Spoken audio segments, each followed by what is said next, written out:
देशको लागि बलिदान भएको परमेश्वर देशको लागि बलिदान हुनु भने चाहिँ छ कहिले पढ्नु भएको मैले चाहिँ छु 33 वर्ष 34 वर्ष दौड भेट्यो मैले चाहिँ यो देशको लागि बलिदान हुनु भनेर परमेश्वर यसरी लागि बलिदान हुन्छ हालेलुया हालेलुया जो बलिदान हुन्छ त्यो मसँग हुन्छ भन्नुभएको छ त्यसको स्वर्ग आत्मा छ बस्ने स्थान बलिदान चाहिँ यसको लागि गर्नुपर्छ देशको लागि नेता हुनको लागि होइन धनी घमण्डी हुनको लागि होइन घमण्डी मान्छे धनी मान्छे घमण्डी हुन्छ अनि धेरैलाई दान गर्छ सारा सम्पत्ति दान गर्छ सारा सम्पत्ति हात पारे पनि मित्र तिमीले आत्मा गुमायो भने के लाभ लिन्छ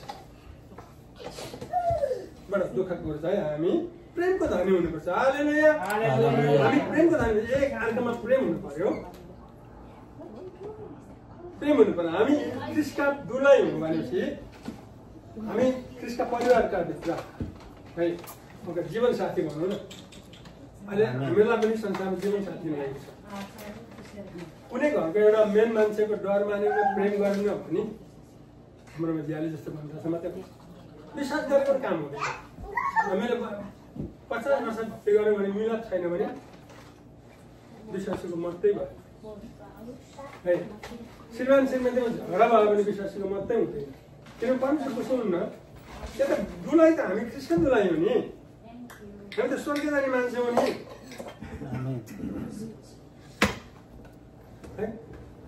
भरे अन्त्यमा जाने पनि त्यही हुन्छ नि यहाँ अब विश्वास आशा प्रेम यी तीन रहन्छन् र यिनमा सर्वोच्च चाहिँ प्रेम नै हो हालेलुया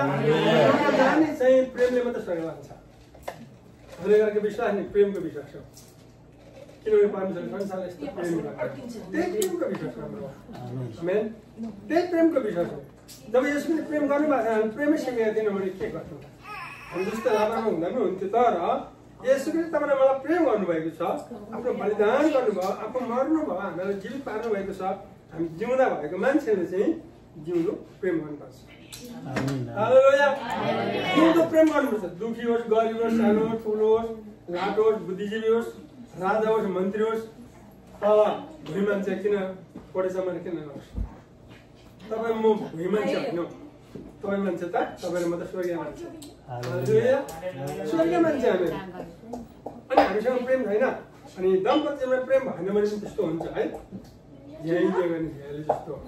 किनभने जब पनि झगडा भयो भने बेलुका झ्याइ झ्याइ बज्छ बिहान आएर झ्याइ झ्याइ बज्छ बेलुका पनि झ्याइ झ्याइ सुत्ने बेला पनि झ्याइ झ्याइ खाने बेला पनि झ्याइ झ्याइ बाजेपछि के हुन्छ कहाँ झन्केर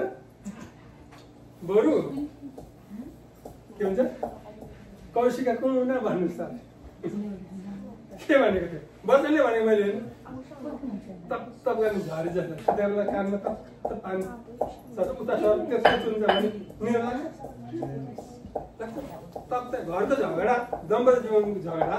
छ भने हाम्रो छैन छ भने चाहिँ कानमा सुतेर तप तप गर्ने पानी जस्तो पहिल्यै शान्ति हुँदैन यता सर त्यस्तै चुन्छ उता सर त्यस्तै चुन्छ छानो आएको जस्तो त के हुन्छ छाना नभएको भएको जस्तो हामी त्यस्तो होइन हामी एकदमै प्रेममा रहनुपर्छ है दम्पत्ति प्रेम त्यही त तिमीहरूको प्रार्थनामा बार्तामा पऱ्यो दुईजना घुँडा राखेर प्रार्थना गर तिमीहरूको प्रार्थना सुने भने जानु के इच्छा लाग्थ्यो त्यो कुरा हो है यहाँनिर भने छ अब के हुन्छ 4 पद प्रेम संशोध हुन्छ हालेलुया प्रेमले संसार प्रेम मान्छेले कसैले भन्दा पनि सहन्छ र दयालु हुन्छ प्रेममा चाहिँ अर्को दयालु पनि थाल्नु हुन्छ प्रेमले डाहा गर्दैन है प्रेमले कसैको डाहा गर्दैन दुईजना भर्खर अब दम्पति बिहा गरेको दम्पति सँगै हिँड्यो भने उसलाई डाहा गर्न मिल्दैन नगरेको मान्छे हिँड्नु त अर्को मान्छे हेर्नु त उस्तोसँग लागेछ उस्तोसँग लागेछ श्रीमान त्यसो भन्छ हुँदैन उसले त कृष्ण मग्नी गरिदिएको छ नि हालेलुया कृष्ण मग्नी भएको श्रीमानसँग मग्नी भएको हामी आनन्द हिँड्न सक्छौँ आमेन यो प्रेम हो है डाहा गर्दैन प्रेमले डाहा गर्ने सेती गर्दैन जस्तै म हुन्छु भन्ने हुन सक्दैन प्रेम हट्याउँदैन है हट्याउँदैन अर्कोलाई दूर गर्दैन न त ढिलो हुन्छ मैले गरेको हुँदै सुने सक्छ त्यसले चाहिँ भन्दैन यो दम्पत जीवनमा परिवारमा जुनसुकै मण्डलीमा एउटा मेरो पारिचक्का भन्ने भने चाहिँ मण्डलीमा सकिन्छ गरौँ भने सकिन्छ त्यो कुरा हामीले कसरी गर्नु लिडर मात्रै नभएर हामी सबै लिडर किन मैले लिडर भने हामी के गर्ने मान्छे पढेको के भने इसका नौकरी भएको मान्छे हालेलुया हामी स्वर्गका लिडर हो यहाँका के स्वर्गका पिताको श्रीमती हामीहरू स्वर्गका यसो ख्रीष्टका श्रीमती हामीहरू भनेपछि हामीलाई कोहीको नकार किन पर्छ संसारका परिस्थिति संसारका राम्रो किन खर्च पर्छ ज्यादाबाट किन खर्च पर्छ हामी मिलेर भन्छ ल यहाँ हेरौँ है अब